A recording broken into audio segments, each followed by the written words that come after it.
Hello everyone. आज हम 8th chapter start करेंगे, इलेक्ट्रोमैग्नेटिक वेव्स। इसका पहला टॉपिक है डिस्प्लेसमेंट करंट। ये डिस्प्लेसमेंट करंट जो है ये एम्पियर सर्किटल लॉ से मिला। उसमें मैक्सवेल ने एम्पियर सर्किटल लॉ में मैक्सवेल ने कुछ चेंजेस किए, तो उसमें जो है ये कॉन्सेप्ट बना डिस्प्लेसमेंट करंट। तो अब डिस्प्लेसमेंट करंट क्या है इसको देखते हैं। तो पहले हम एम्पियर सर्किटल लॉ देखेंगे। According two ampere circuital law, according two ampere circuital law, ampere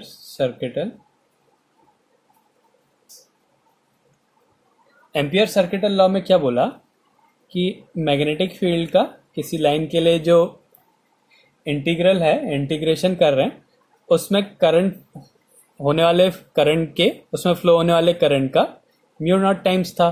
तो ये एम्पियर सर्किटल लॉ था, P dot D L equals to mu naught I. और इसके कारण अगर हम एक वायर से किसी डिस्टेंस पे मैग्नेटिक फील्ड निकालते हैं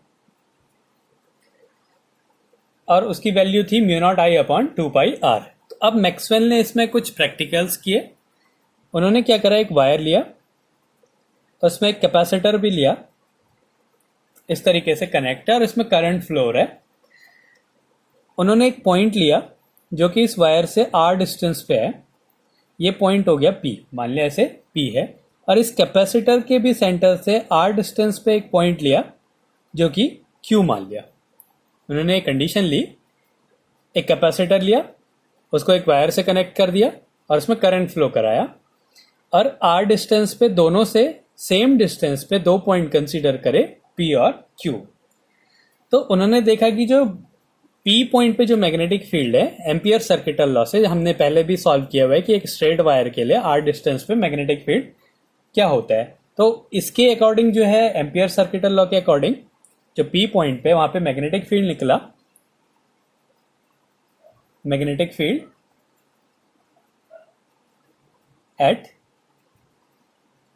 पॉइंट पी, पी पॉइंट पे जो मैग्नेटिक फील्ड निकाला वो निकला mu naught I upon 2 pi R, अगर उसमें करंट फ्लो हो रहा है आई। तो ये एम्पियर सर्किटल लॉ के अकॉर्डिंग ही था सारा, कि इस पॉइंट पे जो मैग्नेटिक फील्ड है वो mu naught I upon 2 pi R होता है। अब इससे पहले हमने क्या पढ़ा कि जो कैपेसिटर होता है इसके अंदर करंट फ्लो नहीं करता है, और इसके अंदर अगर करंट फ्लो नहीं करता है तो एम्पियर सर्किटल लॉ से अगर करंट नहीं है तो मैग्नेटिक फील्ड जीरो होना चाहिए। लेकिन मैक्सवेल ने देखा कि इस क्यू पॉइंट पे भी मैग्नेटिक फील्ड उतना ही है जितना पी पॉइंट पे था। इसके अकॉर्डिंग क्या होना चाहिए, एट पॉइंट क्यू, ये क्या है, इनसाइड द कैपेसिटर है, इनसाइड द कैपेसिटर। इस कैपेसिटर के अंदर मैग्नेटिक फील्ड क्या होना चाहिए, जीरो होना चाहिए इस लॉ के अकॉर्डिंग। लेकिन मैक्सवेल ने देखा, but Maxwell found that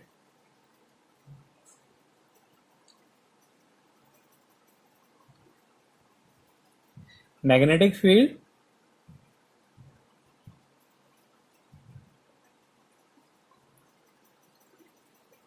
at Q is same as P, that is जो Q पॉइंट पे जो मैग्नेटिक फील्ड था वो था mu naught I upon 2 pi R. लेकिन इसके अंदर कोई करंट फ्लो नहीं होता है, उसके कारण मैग्नेटिक फील्ड जीरो आना चाहिए। लेकिन मैक्सवेल ने ये देखा कि जो पॉइंट P पे मैग्नेटिक फील्ड है वही पॉइंट Q पे भी मैग्नेटिक फील्ड है, अगर हम डिस्टेंस को सेम ले लें। तो इसका मतलब क्या है, इसके अंदर भी एक करंट है। इसी करंट को मैक्सवेल ने बोला डिस्प्लेसमेंट करंट। इसके बाहर जो करंट है उसको बोला कंडक्शन करंट, और उसी कंडक्शन करंट को कैपेसिटर के अंदर एक दूसरा करंट उसको डिस्प्लेस कर देता है, जिसके कारण ये मैग्नेटिक फील्ड आया, और उस करंट को बोला displacement current. Then Maxwell gave the term displacement current. Maxwell gave the term displacement current. Displacement current. अब इसको सॉल्व करते हैं। अब हमें पता है कि जो E की वैल्यू होती है वो होती है Q upon epsilon naught A। एक कैपेसिटर के अंदर जो इलेक्ट्रिक फील्ड होता है वो होता है Q upon epsilon naught A। और जो फाई फ्लक्स है वो होता है E इंटू A। तो अगर हम E की वैल्यू यहाँ पे पुट कर दें तो हमें मिलेगा फाई इक्वल्स टू E की वैल्यू पुट कर दें Q upon epsilon naught A upon A, तो ये कैंसिल हो गया। तो फाई की वैल्यू मिली Q अपॉन एप्सिलॉन नॉट। अब अगर हम इसका डिफरेंशिएशन करते हैं, now D phi by D T, इसका टाइम के रिस्पेक्ट में डिफरेंशिएशन कर रहे हैं, तो ये क्या मिला 1 upon epsilon naught D Q upon D T. और D Q upon D T होता है आई, ये इंस्टेंटेनियस करंट है। D Q upon D T, ये Q upon T equals to I, तो ये हो गया इंस्टेंटेनियस करंट। तो यहाँ से मिला D phi by D T equals to 1 upon epsilon naught into I. और ये जो करंट था इसको बोला डिस्प्लेसमेंट करंट। तो यहाँ से डिस्प्लेसमेंट करंट की वैल्यू होगी epsilon naught D phi by D T. तो मैक्सवेल ने बोला कि जो ये करंट है, जो इसमें जो करंट फ्लो हो रहा है वो होता है आई सी प्लस आई डी के इक्वल होता है। अगर हम कैपेसिटर के बाहर रह रहे हैं तो वहां पे आई डी जीरो होगा और आई सी के कारण मैग्नेटिक फील्ड मिलेगा, और कैपेसिटर के अंदर जा रहे हैं तो वहां पे कंडक्शन करंट जीरो होगा और उस कंडक्शन को डिस्प्लेस कर देगा डिस्प्लेसमेंट करंट, जिसके कारण जो है मैग्नेटिक फील्ड आएगा mu naught I upon 2 pi R. तो मैक्सवेल ने फिर एम्पियर सर्किटल लॉ को थोड़ा सा चेंज कर दिया। तो उनके अकॉर्डिंग क्या हो गया, integration B dot D L equals to mu naught I, I की वैल्यू क्या हो गई आई सी प्लस आई डी। तो ये हो गया B dot D L equals to mu naught I C plus I D की वैल्यू हो गई epsilon naught D phi by D T. इस इक्वेशन को बोलते हैं एम्पियर मैक्सवेल सर्किटल लॉ। जो ये लॉ हो गया ये होगी एम्पियर मैक्सवेल सर्किटल इक्वेशन हो गई है। और जो ये लॉ बना ये बना एम्पियर मैक्सवेल सर्किटल लॉ।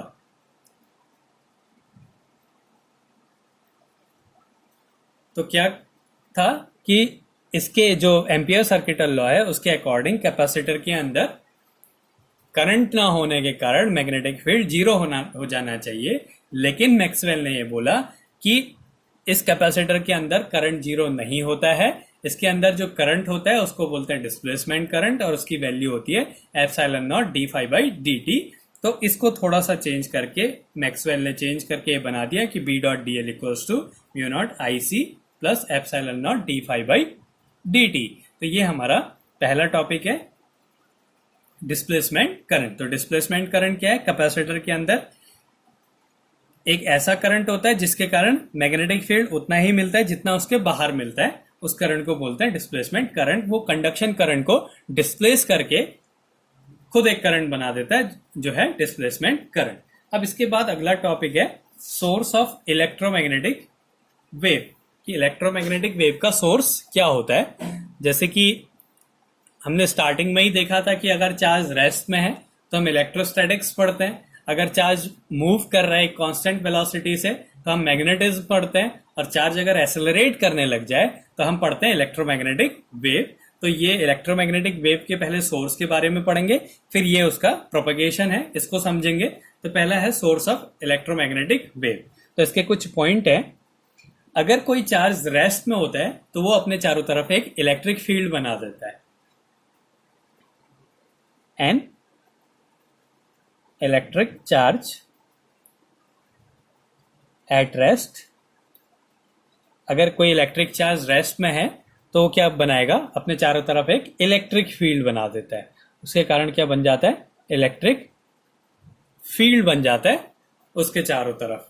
और अगर चार्ज मूव करने लग जाए, दूसरा पॉइंट है मूविंग चार्ज, अगर चार्ज मूव कर रहा है तो क्या कर देता है, अपने चारों तरफ इलेक्ट्रिक फील्ड, तो चार्ज है तो इलेक्ट्रिक फील्ड होगा ही होगा, और चार्ज अगर मूव करने लगे तो वो एक मैग्नेटिक फील्ड भी बना देता है। तो अगर चार्ज मूव कर रहा है तो इसने कौन कौन से फील्ड बना दिए? इलेक्ट्रिक फील्ड और magnetic field. Electric and magnetic field उसने क्या बना दिया? इलेक्ट्रिक फील्ड भी बना दिया और मैग्नेटिक फील्ड भी बना दिया। फिर अगला है कि अगर चार्ज जो है एक फाइनाइट एसेलरेट, चार्ज जो है वो एसेलरेट करने लग जाए, charge is moving with finite acceleration.